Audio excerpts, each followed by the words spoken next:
Hola, ¿cómo andan? De lo que vamos a hablar hoy es de las propiedades de los fluidos.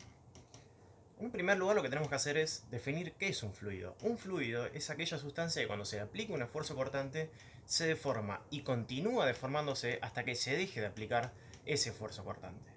Después vamos a hablar un poquito de qué es esto. Entonces, ¿en qué estado tiene que estar la materia para que se considere que es un fluido? ¿Sólido? No, no es el caso, sino que es el caso de los líquidos y los gases. ¿Cuál es la diferencia entre los dos? Tanto los líquidos como los gases toman la forma del recipiente. Sin embargo, el gas, la diferencia que tenemos es que ocupa todo el volumen del recipiente. Entonces, ambos toman el volumen del recipiente, pero el gas lo ocupa todo. Lo que vamos a hacer ahora es hablar un poco de esto del esfuerzo cortante y las deformaciones que tenemos. Bueno, vamos a analizar esto. En un principio lo que vamos a hacer es poner un cubo, como si tuviera un sólido. Un cubo sólido. Que va a estar adherido al piso en su cara inferior. Lo que voy a hacer con este cubo es aplicar una fuerza, F. Cuando yo aplico esa fuerza F, lo que va a pasar es que ese cubo se va a deformar. Exagerando, pasaría algo así. Y este ángulo que tengo acá va a representar cuánto se está deformando ese sólido. Ahora, lo que vamos a hacer es el mismo análisis, pero para un fluido, pero obviamente de otra manera. Lo que voy a hacer es poner una placa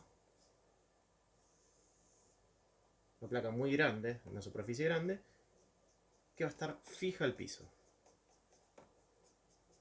Esto vamos a llamar placa fija. Si está fija al piso, podemos decir que su velocidad va a ser igual a 0. Arriba de esa placa fija vamos a tener fluido, por ejemplo, agua.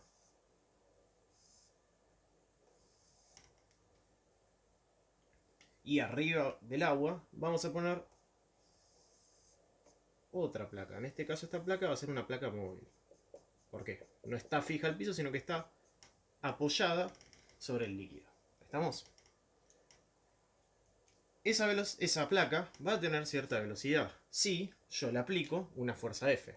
Cuando yo le aplico una fuerza F a la placa de arriba, es como si yo tuviera una placa flotando sobre el agua.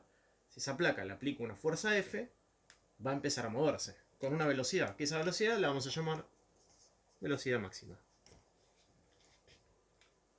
Entonces, para hacer este análisis que voy a hacer a continuación, lo que voy a hacer es dividir al fluido en láminas.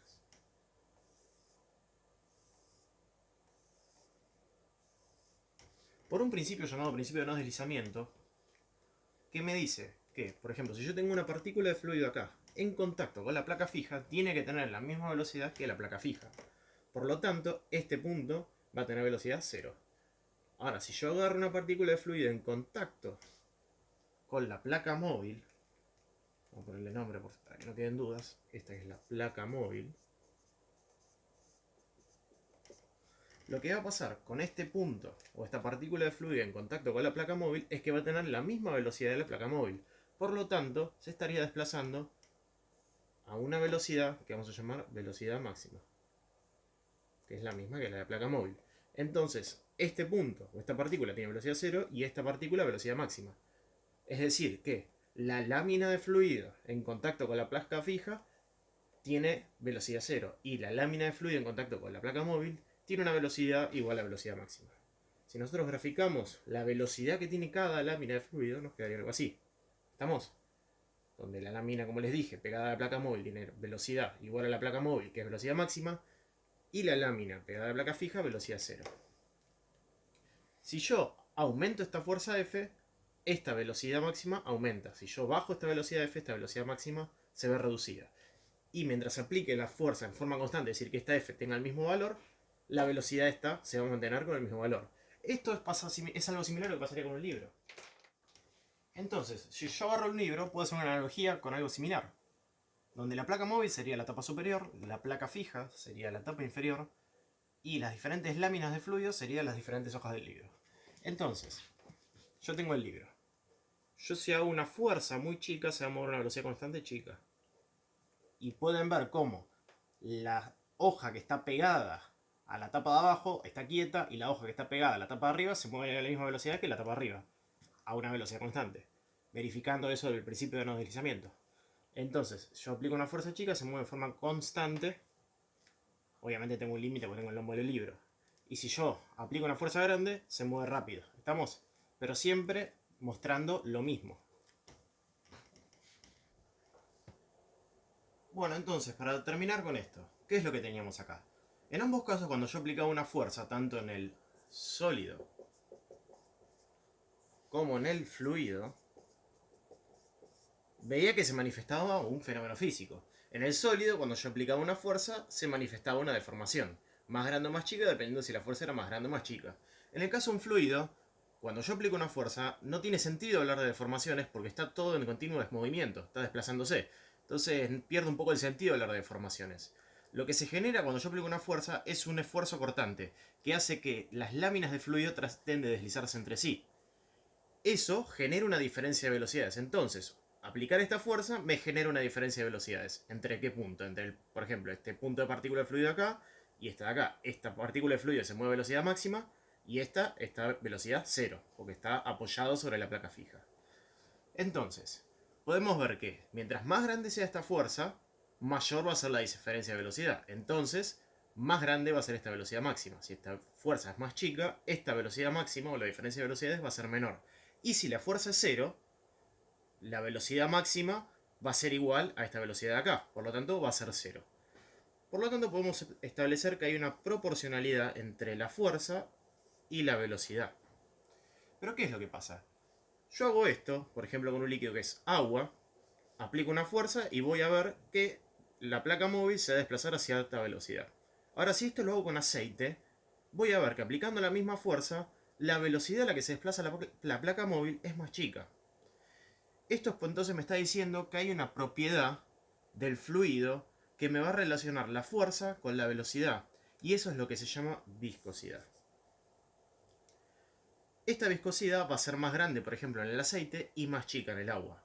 Entonces, para tener un ejemplo, yo quiero que la velocidad sea 1 metro por segundo.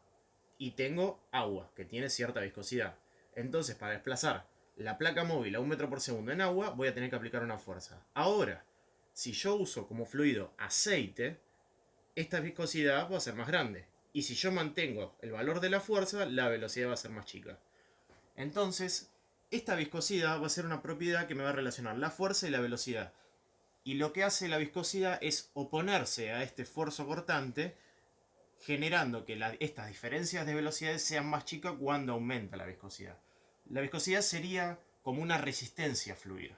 Entonces, lo que vamos a hacer es empezar a analizar un poco de qué es la viscosidad, que es una propiedad muy importante en los fluidos.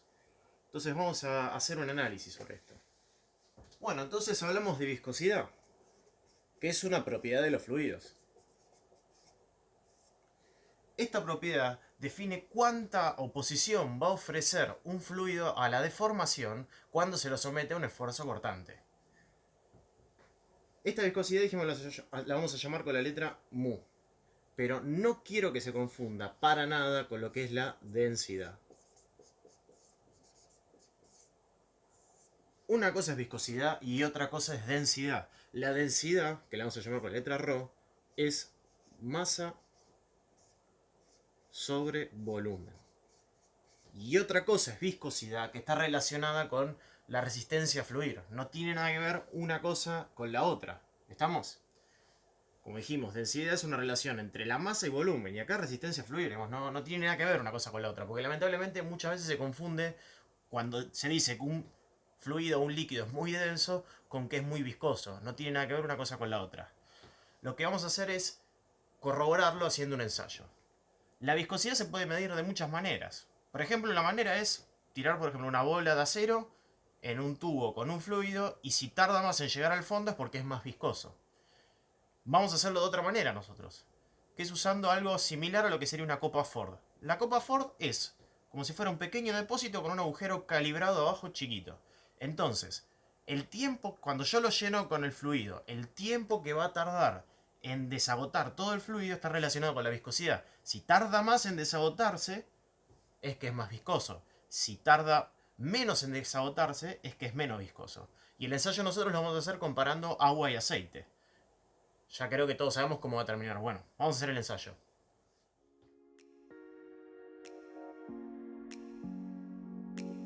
Bueno, lo que hicimos en un principio fue tomar 50 mililitros, o lo que es lo mismo, 50 centímetros cúbicos de agua y aceite de girasol. Y los pesamos obteniendo 50 gramos para el agua y 45 gramos para el aceite, siendo obviamente el mismo volumen. Dividiendo masa por volumen, obtuvimos 1 gramo por centímetro cúbico para el agua y 0,9 para el aceite, siendo un 10% menos densa el aceite que el agua. Lo que hicimos después, para hacer el ensayo, se armó un dispositivo similar a lo que es la copa Ford, o al menos sigue el mismo principio, y se le realizó un agujero en la parte inferior para que desagote por ese lugar. Comenzamos el ensayo, se destapó el agujero al mismo tiempo y se empezó a contar el tiempo. Se tomó el criterio de que el tiempo se para cuando se interrumpe el desagote, aunque quede un poco de líquido. Lo que hacemos ahora es esperar que se vayan desagotando ambos. Lo que esperamos del ensayo es que el agua termine primero, como les dije antes.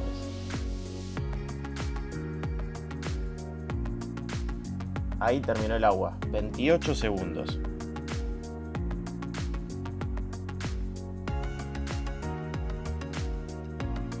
Si quieren pueden adelantar el video para ver dónde termina el aceite.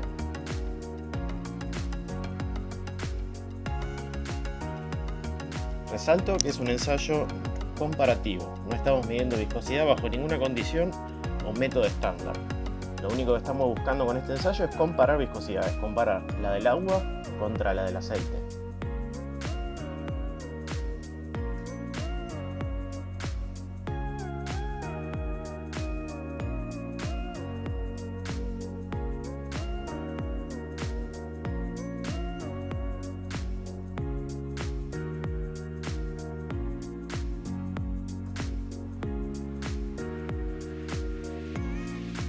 Falta muy poco.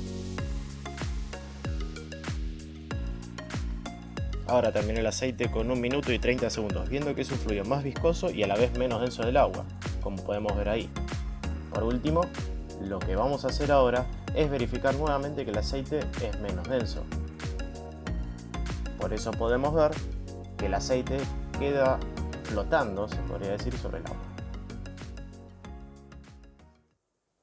Bueno, ahora que hicimos el ensayo, podemos quedarnos tranquilos de que van a diferenciar bien densidad de viscosidad. Teníamos el ejemplo en el ensayo de agua y aceite, donde el aceite tiene una densidad menor al agua, pero a la vez es mucho más viscoso que el agua. Por lo tanto, no es lo mismo un fluido más denso que un fluido más viscoso. Son dos cosas totalmente diferentes.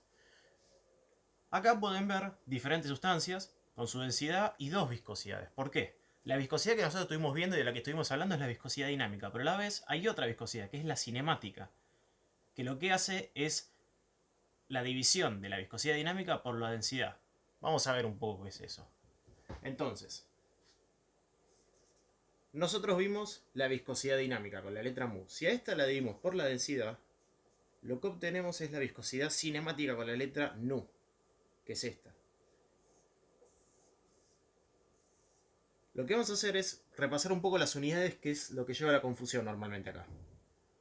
La densidad en sistema internacional es igual al kilogramo sobre metro cúbico. En sistema CGS sería gramo sobre centímetro cúbico. Ahora vamos con la viscosidad dinámica. La unidad en el sistema internacional es kilogramo sobre metro por segundo. Ahora, esto es lo mismo en el sistema internacional escribirlo así, pascal por segundo. Estas dos cosas son lo mismo. También lo puedo hacer en el sistema CGS, que sería gramo sobre centímetro por segundo, que es lo mismo que la unidad poids o poise. Esto se llama así. Y después, la viscosidad cinemática en sistema internacional sería metro cuadrado sobre segundo. Esto lo puedo hacer también en sistema CGS. Vamos a hacer un poco separado. El sistema CGS sería centímetro cuadrado sobre segundo, que es lo mismo que la unidad Stokes, ST. Esto se llama Stokes. ¿Qué es lo que van a ver acá? La unidad Poids, Poise y Stoke. Pero ven que se usa el prefijo centi. ¿Para qué? Queda mucho más cómodo la unidad con el prefijo centi. Porque nos queda el agua, por ejemplo, un centipois o un centistoke. Es lo que van a ver más común con las densidades, con las viscosidades. Entonces, vamos a llevar la equivalencia a esto, pero a sistema internacional, porque muchas veces nos va a pasar en las ecuaciones que tenemos que elaborar todo en sistema internacional. Entonces vamos a ver cómo pasar tanto de centipois y centistoke a las unidades del sistema internacional. Y es así. Un centipois va a equivaler a 1000 o 10 a la 3 pascal segundo. Y un centistoke va a ser igual a 10 a la 6, pero en este caso, esta unidad del sistema internacional, metros cuadrados sobre segundo. Bueno, y ahora vamos a continuar con lo que sería la ley de viscosidad de Newton, que ya vamos a relacionar bien matemáticamente lo que era la viscosidad con lo que vimos antes. Entonces, lo que vamos a hacer es relacionar lo que ya vimos con esto que vamos a ver ahora, que es de la ley de viscosidad de Newton. Vamos a plantear lo que habíamos visto antes, que era una placa móvil con fluido y una placa fija. Este fluido tiene cierta viscosidad, que ya hablamos. Vimos que en este punto y en este punto había dos velocidades diferentes. En este punto 1 la velocidad era 0 y en este punto 2 la velocidad era esa velocidad máxima de la que hablamos antes. Vamos a plantear un delta V que sería la diferencia entre esas dos velocidades, V2 menos V1. A esto dijimos que para que parezca esta diferencia de velocidades tenía que aplicar una fuerza acá. Bueno, y ahora vamos a llevarlo un poco para relacionarlo con esto que estamos hablando. Habíamos dicho que la fuerza iba a ser proporcional a la viscosidad y en vez de poner Vmax vamos a poner la diferencia de velocidades, delta V. Total, en el ejemplo que nosotros dijimos que era lo mismo eso, porque esta velocidad era 0. Pero para generalizar vamos a poner delta V. Ahora vamos a ver qué es lo que está planteado acá. La ley de viscosidad de Newton plantea esto, donde dice tau es igual a la viscosidad por diferencial U, que es lo mismo que diferencial velocidad, sobre diferencial I. Para escribirlo de una manera que lo entiendan mejor, que para nuestro caso aplica, vamos a ponerlo con deltas. Sería delta V sobre delta I. Donde delta I sería, para nuestro ejemplo, esto de acá. Delta I. Entonces, tau lo vamos a relacionar con esta fuerza. Y el delta V lo vamos a relacionar con todo este término de acá. ¿Qué es lo que les quiero decir esto? Para que lo entiendan un poco, que parecen todas variables medio raras. Si ustedes tuvieran un tarro, un tacho, con aceite, y se ponen a revolver, la fuerza que ustedes tienen que hacer para revolver está relacionada con este tau, o este que tenemos acá. Y la velocidad a la que se termina moviendo todo, mueven la cuchara, está relacionado con esto, que es la velocidad de deformación del fluido. ¿Estamos? Y mu es la viscosidad. Ahora podemos dividir los dos, vamos a dividir tau sobre delta V sobre delta I. Y esto, si hacen la cuenta acá, van a ver que me queda la viscosidad. Y vamos a ver un poco este gráfico, donde tengo diferentes fluidos, donde hay uno que se llama newtoniano, que justo ese fluido newtoniano tiene una recta, una forma de recta en este caso.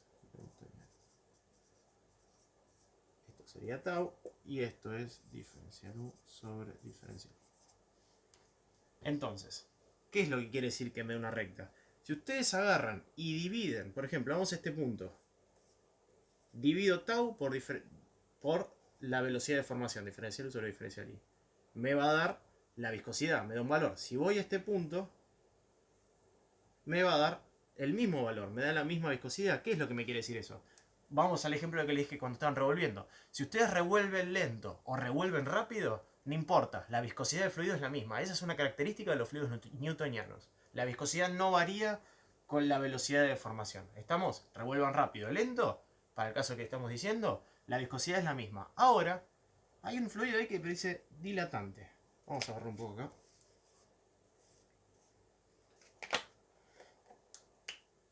Que tiene esta forma. Este sería el dilatante.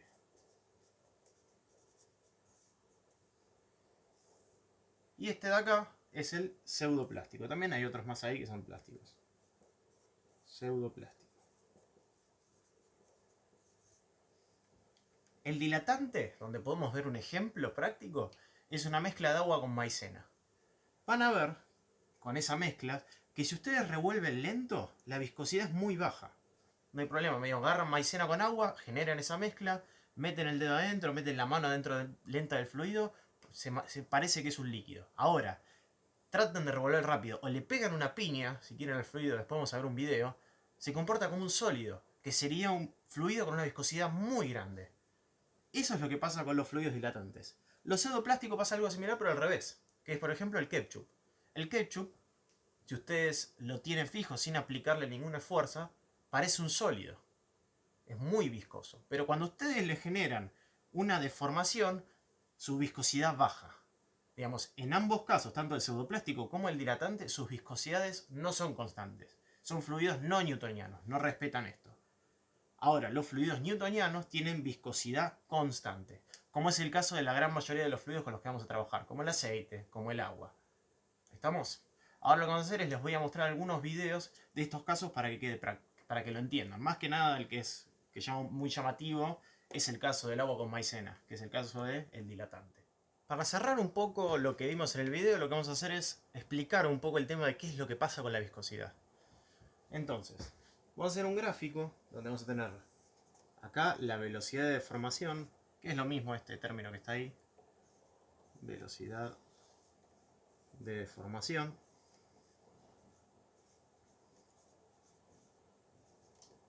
Y acá lo que vamos a tener es la viscosidad aparente del fluido. Entonces, si yo tengo un fluido newtoniano, ¿qué es lo que dijimos? Que, por ejemplo, si yo tenía un tarro con aceite, revolvía rápido, revolvía lento, la viscosidad era la misma. Es decir, que si yo varío la velocidad de formación, la viscosidad se mantiene constante. Entonces un fluido newtoniano sería algo así. Este sería un newtoniano.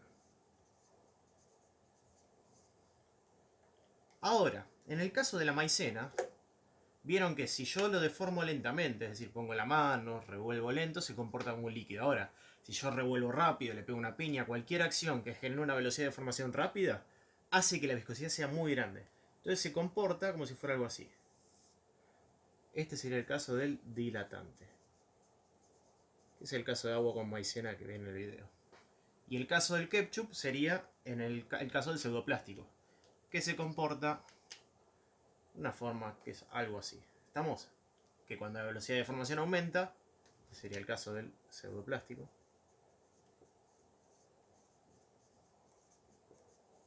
que cuando la velocidad de formación aumenta, la viscosidad aparente cae. Ese es el caso, como le dije, del ketchup y el dilatante de la maicena. También hay una última cosa que quiero analizar, que es qué es lo que pasa con la temperatura.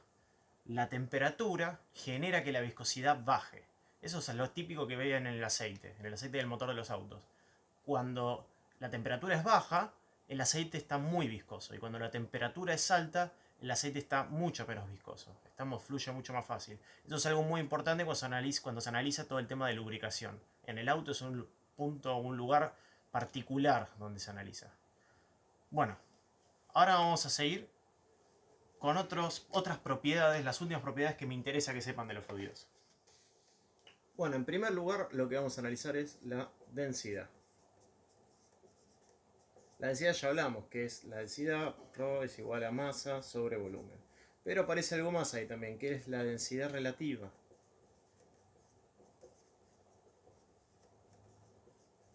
La densidad relativa es un número dimensional, que es la densidad del fluido dividido la densidad del agua. Vamos a ver ahí en una tabla que lo que indica es la densidad relativa de diferentes sustancias. Ven que es un número que no tiene unidad. Y para el agua es 1, porque si hago la densidad del agua y hago la densidad del agua, me hago 1. Y también, antes aparecía algo que decía peso específico y volumen específico. Vamos a hablar del peso específico. El peso específico es algo similar a la densidad, pero no es lo mismo. No quiero que haya confusiones. Entonces, el peso específico vamos a poner con la letra gamma, y es igual al peso del fluido dividido el volumen que ocupa. Vamos a poner el peso con la letra G, mayúscula, y el volumen con la letra B. Pero hay una relación entre peso y masa. Y ahí es donde aparece la aceleración gravitatoria, que sería la masa entonces dividido el volumen por G. ¿Qué unidad teníamos acá? Entonces, acá la unidad en sistema internacional es kilo sobre metro cúbico. Acá la unidad sería newton sobre metro cúbico. Y si estamos en el sistema técnico de unidades, es kilogramo fuerza, kgf o kg con una flecha arriba, sobre metro cúbico. No confundir kilogramo de densidad, que es un kilogramo masa, con kilogramo fuerza, que es una unidad de fuerza del sistema técnico. Estamos, por eso es que recomiendo siempre que laburen en el sistema internacional. Entonces tenemos kilogramo, unidad de masa, newton, unidad de fuerza. Porque si empezamos a mezclar con el sistema técnico, empieza a aparecer este problema de unidades donde se mezclan estos kilogramos. Y no quiero que pase. Por último, vamos a hablar del volumen específico.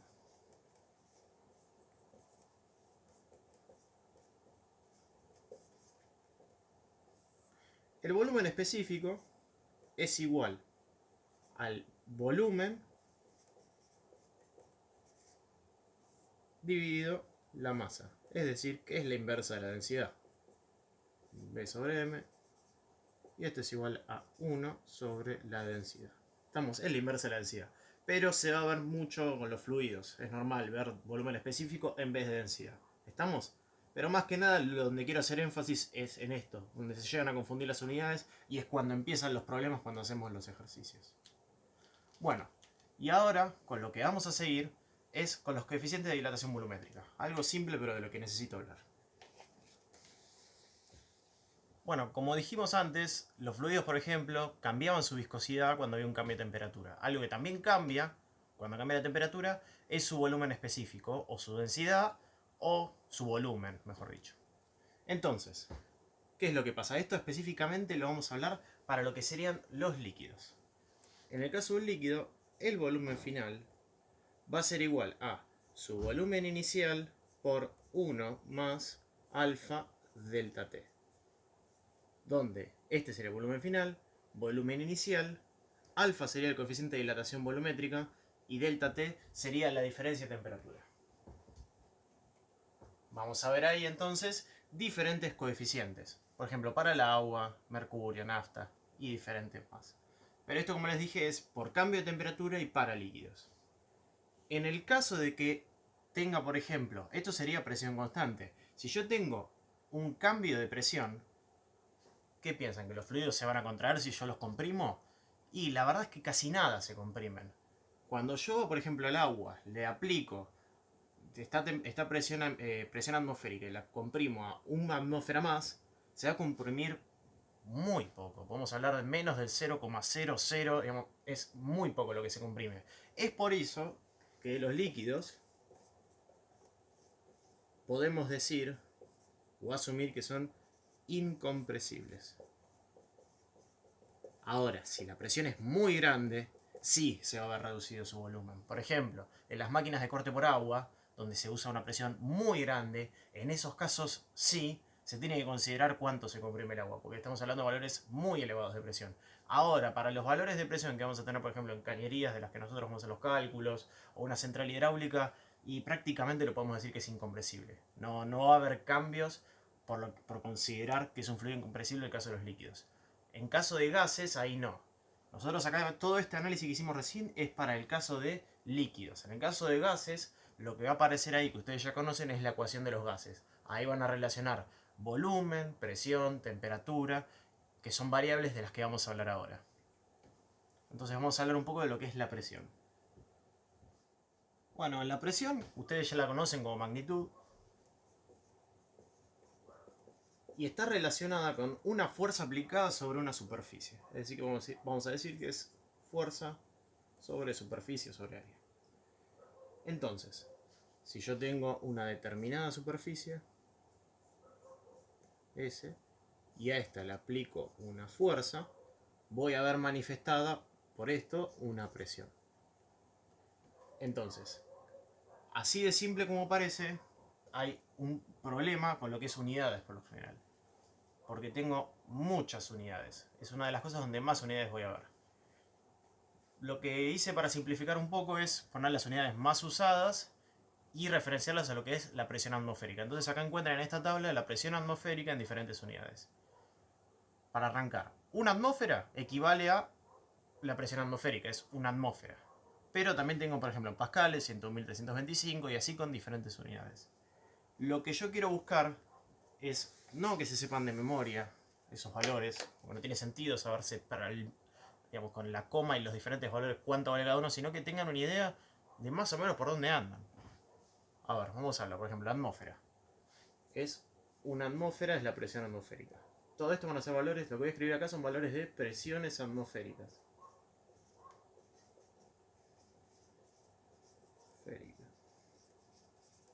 Tenemos, por ejemplo, una atmósfera.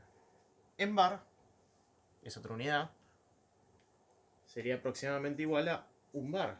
No es 1, si se fijan es 1,01325. Pero para entenderlo y llevarlo, que cuando leen un manómetro en una línea neumática o hidráulica y dice un bar, que sepan que es más o menos una atmósfera, no tienen que saber justo tal cual específico. Es para tener una idea de que cuando leen un valor no tengan que andar con la calculadora haciendo cuentas, sino que más o menos sepan por dónde anda. Un bar. Ahora, otra unidad, Pascal. Bueno, hay aproximadamente 100.000. O otra unidad que también se ve son los kilopascales, 100. Esto, como les dije, estamos aproximando solamente para que tengan una referencia. Otra unidad es el kilogramo fuerza. Acá aparece como kilogramo porque lamentablemente se le dice mucho así, pero es el kilogramo fuerza por centímetro cuadrado. Ahí también vamos a decir que es aproximadamente 1. Kilogramos sobre centímetro cuadrado. Otra unidad es la libra por pulgada cuadrada, que lo van a ver como PSI, por su sigla en inglés. En ese caso, lo vamos a aproximar a 15. Obviamente es 14,7, lo sé, pero es para que puedan tener una referencia. Si leen, cuando por ejemplo le ponen aire a las gomas del auto y le están poniendo 30 PSI, saber que más o menos están hablando de 2 atmósferas o 2 kilos sobre centímetro cuadrado. No que tengan que buscar una tabla de conversión para saber por dónde anda el valor. Eso es lo que estoy buscando. Otra unidad es en metros de columna de agua. Ahí podemos decir que son 10 metros de columna de agua y también lo van a ver como MCA, de metro de columna de agua, que es una unidad muy usada, por ejemplo, con las bombas de agua. Y otra unidad podría ser los milímetros de mercurio. Ahí sí, 760 y lo dejamos igual. Milímetros de mercurio. Unidad muy utilizada, por ejemplo, con la presión arterial. Entonces acá lo que más que nada quería hablar de la presión no es tanto de la magnitud en sí, sino es de las diferentes unidades. Porque hay muchas unidades y la verdad es que se usan todas. No es que hay una que sí, que no. Todas las unidades de ahí se utilizan mucho. Bueno, y algo con lo que quiero hacer un poco más de énfasis, que lo nombré también antes, que era la compresibilidad de los líquidos, es que quiero que lo comparemos, pero con respecto a los gases. Ya hablamos de que los líquidos, si yo le aplicaba una presión, prácticamente podríamos decir que eran incompresibles. No quiero que los confundan con los gases, porque es algo que nos va a pasar cuando estemos haciendo cálculos de instalaciones. Cuando nosotros, por ejemplo, estemos transportando un líquido, como puede ser agua o aceite, podemos considerar para todos los cálculos que son líquidos incompresibles, lo que facilita un montón el cálculo. Ahora en el caso de los gases, como tendríamos por ejemplo una instalación neumática de aire, no son fluidos incompresibles, sino que son compresibles. Es por eso que quiero, acá queda claro, por ejemplo, si ustedes agarran una jeringa, la tapan, la llenan de agua y la tapan y tratan de apretar la jeringa, van a ver que no pueden, que no se comprime. En cambio con un gas sí, van a ver que ejercen fuerza y el gas se comprime. Esto, que parece tan simple, es algo que tener muy en cuenta, porque es una hipótesis de cálculo, decir si el fluido es compresible o no. Por eso es que es importante tener en cuenta cuándo lo puedo decir y cuándo no. Para un líquido puedo decir siempre que es incompresible. Ahora, a menos que la presión sea muy elevada, como dijimos antes. Pero en el caso de un gas, en algunos casos puedo decir que sí y en otros casos que no. Depende mucho. Para el caso de las líneas, cuando hagamos los cálculos en instalaciones, ya por lo general vamos a tener que hablar siempre de que es un fluido compresible. Y bueno, y por último vamos a hablar de la magnitud-temperatura. En este caso solamente quiero hablar de escalas y unidades, nada más. En el caso de la temperatura, la unidad que estamos usando siempre es el grado Celsius. También nos encontramos el grado Fahrenheit como otra unidad alternativa que nosotros no vamos a estar utilizando. Sepan que hay un pasaje que se puede hacer. Y después también vamos a encontrar una escala de temperatura absoluta.